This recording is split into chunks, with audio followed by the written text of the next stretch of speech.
Hello and welcome to yet another exciting edition of Corruption Must Go, ICPC's weekly television program. I am your host, Hawa Sani Garba. The year 2022 was quite eventful for the Commission as it engaged in landmark activities in the effort to curb corruption in line with its tripartite mandate of enforcement, prevention, and public enlightenment. The year ended with the Commission recording remarkable achievements in all three mandate areas. Today on the program, we shall bring you a recap of some of the major achievements the Commission recorded in 2022. So sit back as we take you on this journey.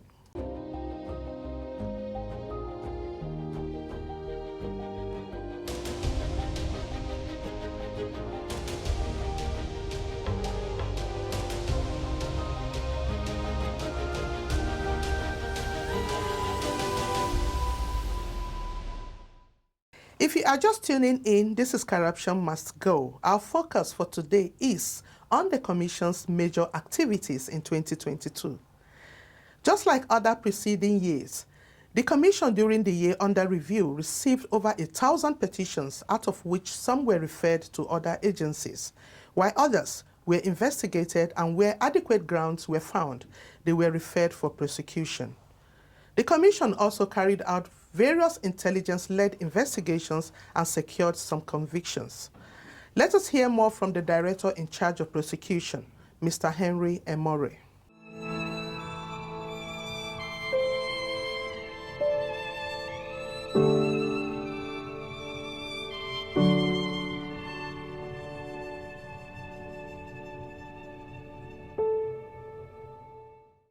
As you are aware, the ICPC, under its Enabling Act, has a three-pronged approach in the fight against corruption. Pursuant to under Section 6 of the ICPC Act, the three-pronged approach is: one, investigation and prosecution. The second one is system studies and review, where we go into ministry departments and agencies and study their systems, and when we find out that some systems aid corruption, we advise them, then the third one is public enlightenment and education. But for the legal department, we are mostly concerned with the first one, Section 6A, which deals with enforcement, that is investigation, and where necessary, we prosecute. So it's the aspect of prosecution, that's where the legal department comes in. A major function is to prosecute cases after investigation where necessary. And also, because the nature of our job, a lot of people take the Commission to court. And it's our responsibility to defend those actions in court too as well. And we also advise on cases investigated. When investigations have been concluded, the case files come to the legal department, we advise whether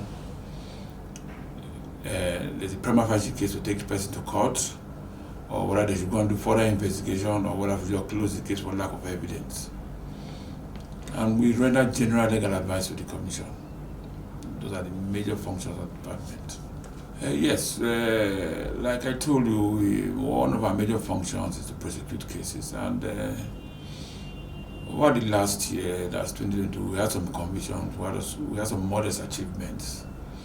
And we have some convictions, and despite all the challenges, one of our major successes is when we get some decisions in the High Court that are not favorable to us, we go to the Court of Appeal. And we've had some decisions in the Court of Appeal that was in favor of the Commission, that has helped us in prosecution of cases. Like one of the major decisions we had last year was the Court of Appeal said we could rely on the records of previous proceedings in a case, pursuant to Section 39 of the Evidence Act. Initially, most judges will tell you we want to see the demeanor of the witnesses. I'll give a typical example. Now, maybe we're prosecuting the case, then maybe for one reason or the other, a judge is elevated at the Court of Appeal. And maybe we'll call all our witnesses, we'll close that case, and the case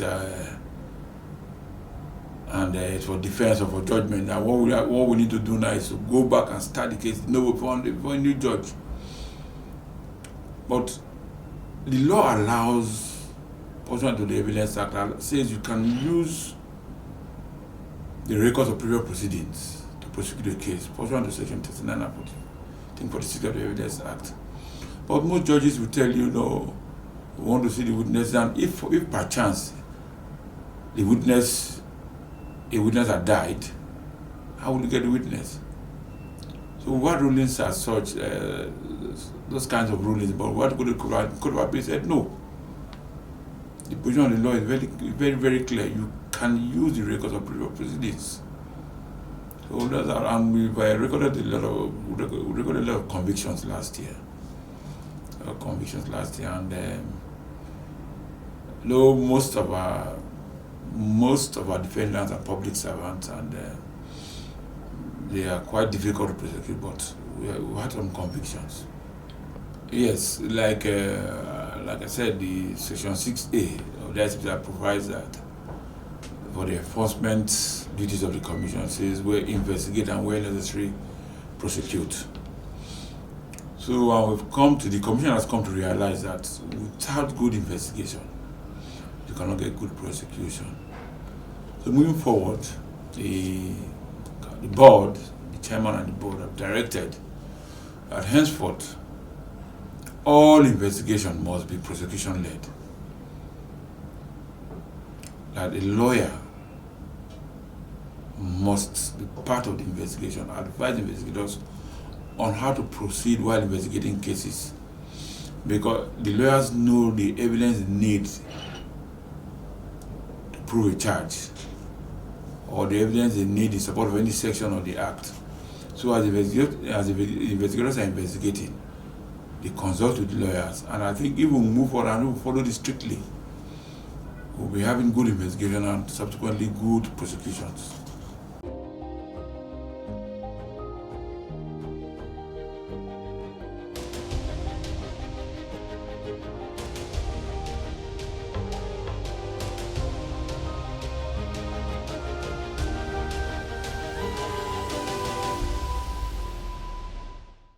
Welcome back. In the area of asset tracing, recovery, and management, ICPC recorded massive success as over 76 billion naira worth of assets were recovered, seized, forfeited, and restrained. This includes cash, movable and immovable properties, jewelries, electronics, and so on. The purpose of the recovery of proceeds of crime is to deny corrupt individuals from enjoying their loot. Also, in the year under review, ICPC conducted its first auction of seized properties as stipulated in the Proceeds of Crime Act 2022. These and more were discussed in a chat with the head of the Proceeds of Crime Department, Mr. Kayode Adedayo. Take a listen.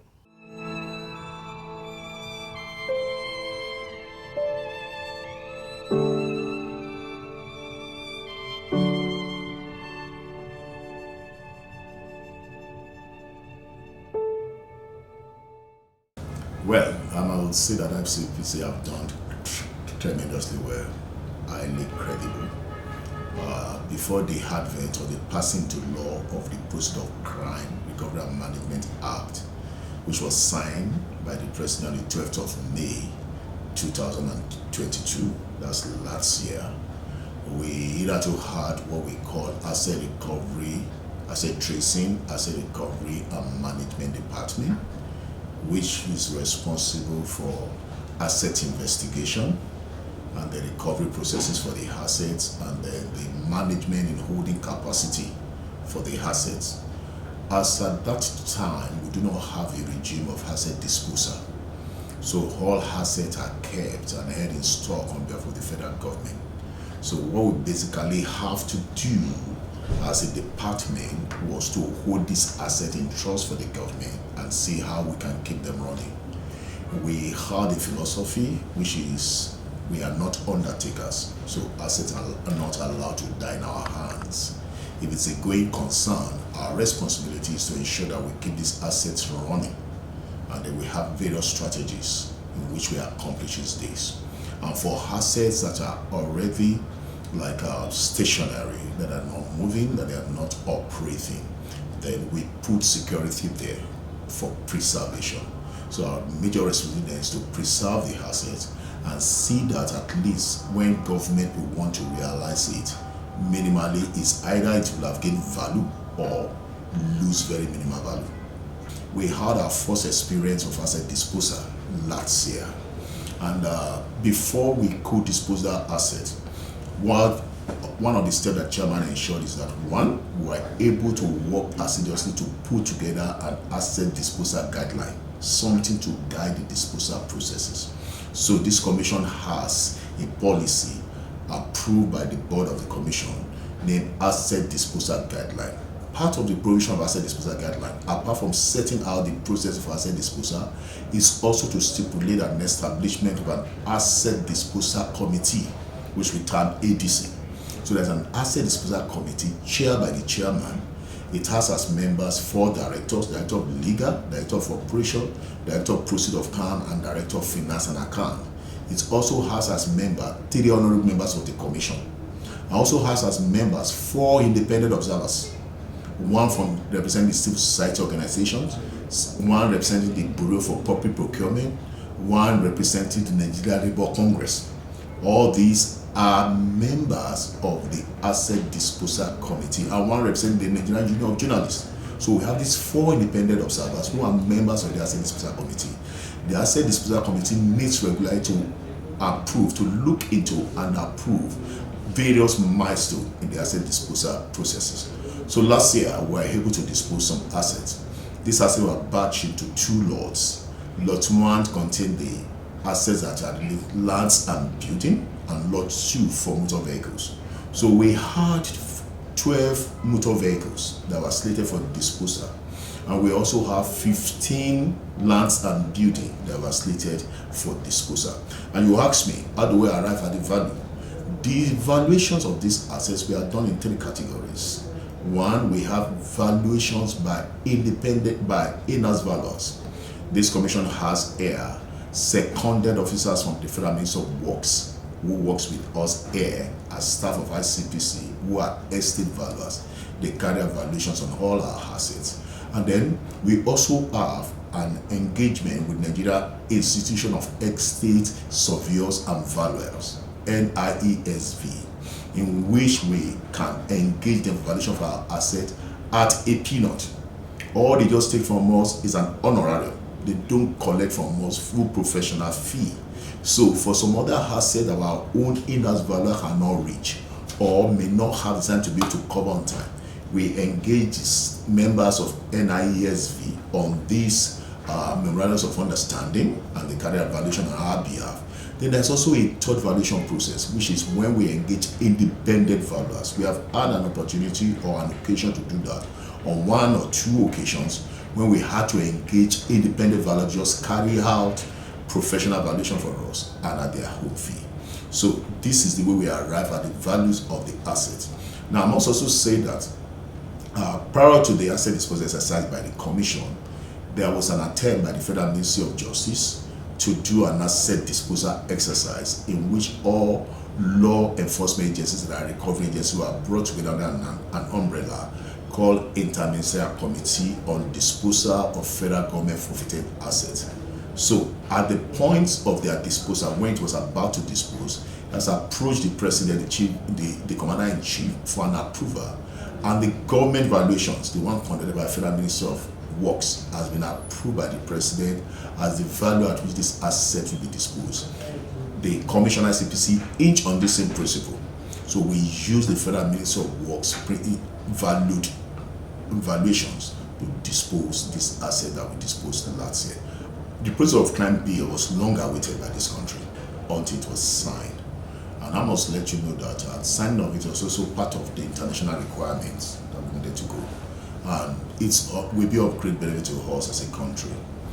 When I was a member of the Inter-Ministerial Committee, we went around the country, and then you will find assets that have been seized or forfeited for many, many years past, and they are rotting away.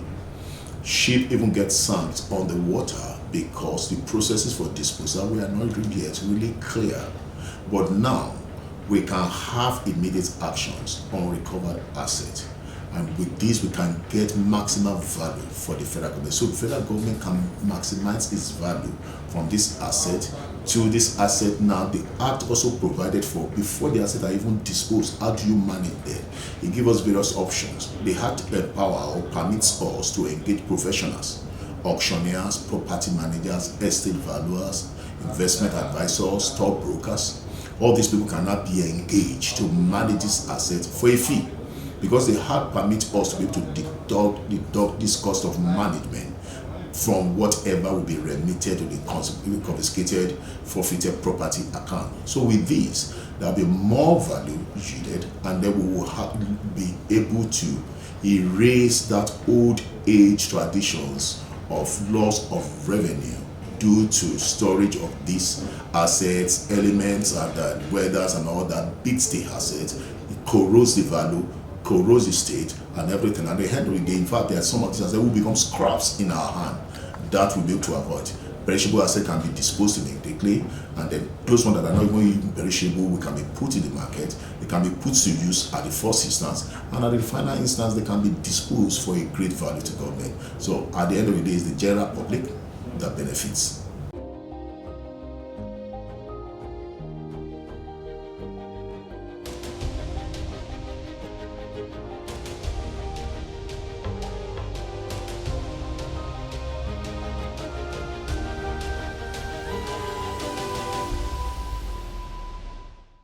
You are still watching Corruption Must Go, and our focus is still on the Commission's activities in 2022.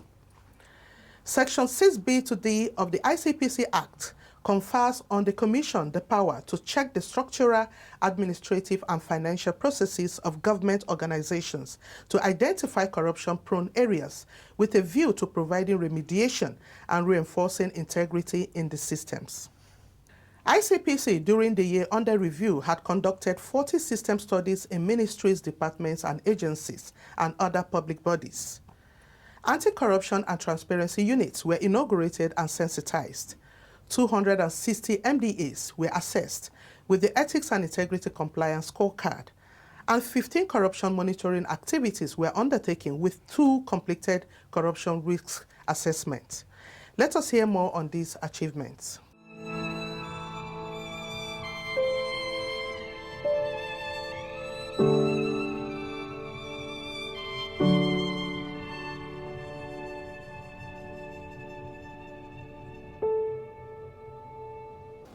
I think first, let's look at the Corrupt Practices and Other Related Offences Act 2000. Section 6, gives the Commission its functions and mandate. And particularly Section 6B to D, speak of prevention, which is the core function of the Commission. Section B to D emphasizes, prevention. And what are the essence or the advantages of prevention? One is that it's cost effective. Save you time of chasing thieves. You don't allow thieves to steal, you prevent them.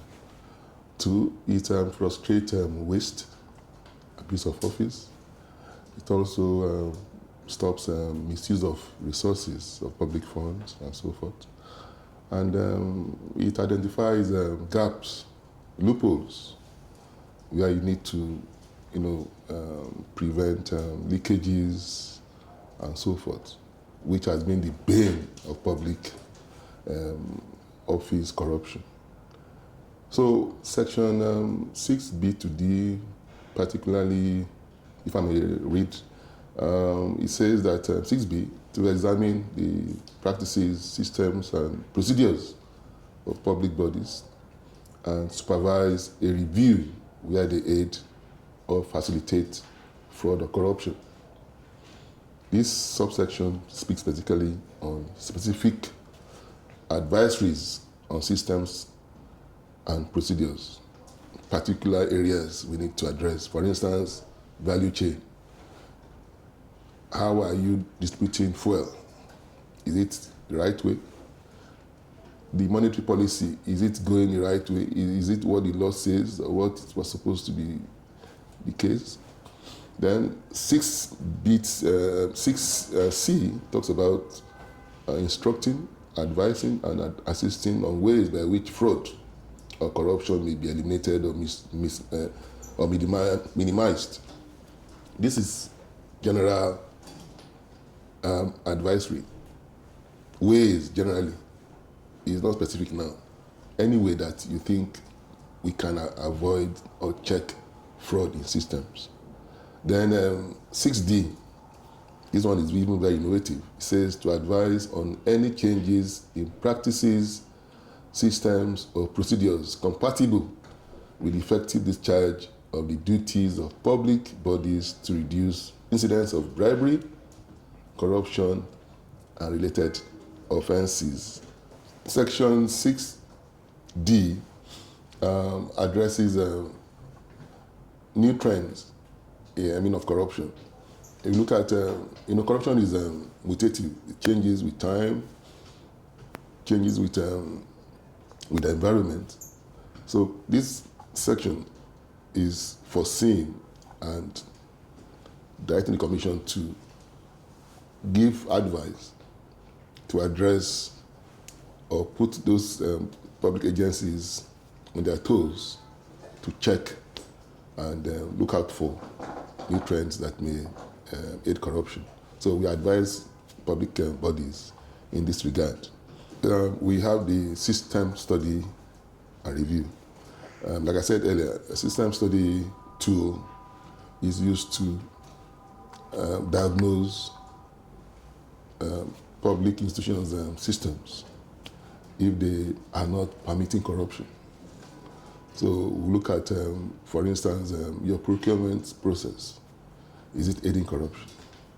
We look at your recruitment process. We look at your reward, punishment, your actus. That's your inner mechanisms to fight corruption. Are you really employing these tools to ensure your agencies are compliant with government anti-corruption mantra? 2 is what we call the Ethics and Integrity Compliance Scorecard.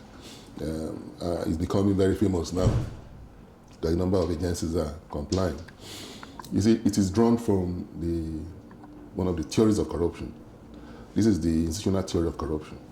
And it says, how is an agency of government complying with government rules, laws, policies, directives, and so forth?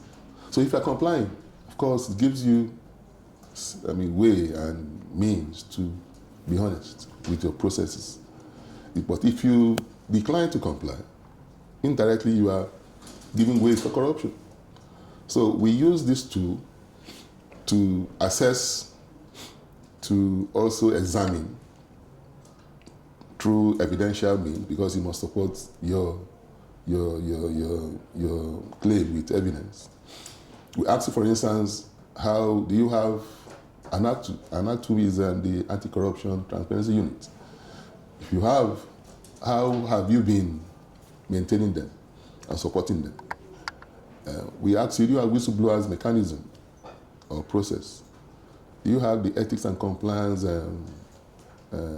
tool? And how often do you educate your staff on this tool? Is your audit unit autonomous? If it's not autonomous, it means the head of that agency will be using it as a conduit to divert funds. So we also look at, for instance, the reward system, the discipline system, because it's not only discipline, you must also reward those who are doing well. There are so many theories that affirm that when you reward, even the bad eggs would turn a new leaf. So these are things that we bring in through the EICS, and a number of agencies are joining the campaign to sanitize our public system.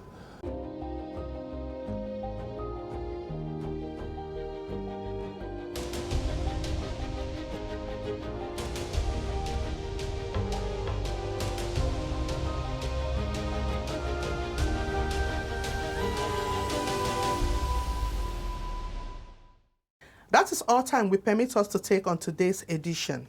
Please keep a date with us next week as we bring you more on ICPC's achievements in 2022. Remember to follow us on our social media handles showing on your screen. See you again next week. Bye for now.